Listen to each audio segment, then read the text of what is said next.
Walang error code at di rin gumana yung speedometer. Ayaw talaga. Ano kaya problema nito? Let's go!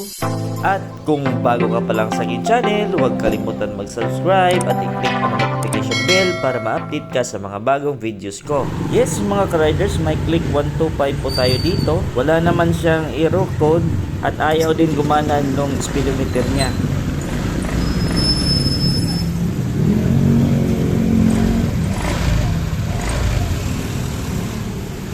So yun mga ka-riders, wala talaga, ayaw talaga gumana ng speedometer.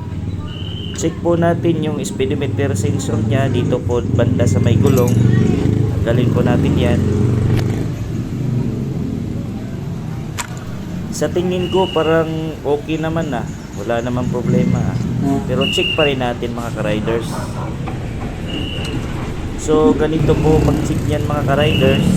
So kung gumagana pa speedometer, so wala. So try natin dito mga ka-riders. Yan.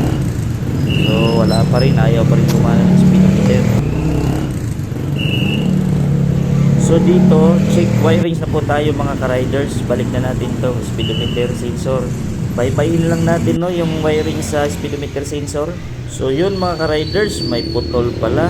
Putol pala nito, ano, black and white, green and black. Pink and green wala.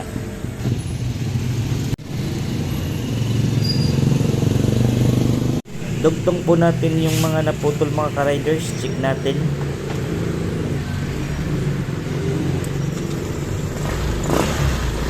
Yan.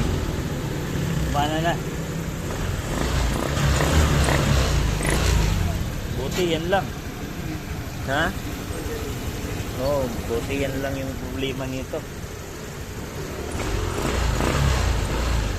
Wala po siyang error code, so walang problema yung sensor natin. Yung naputol na wire, yun lang talaga yung may problema. Sana may natutunan kayong bagong kaalaman at huwag kalimutan mag-share at mag-subscribe. Salamat!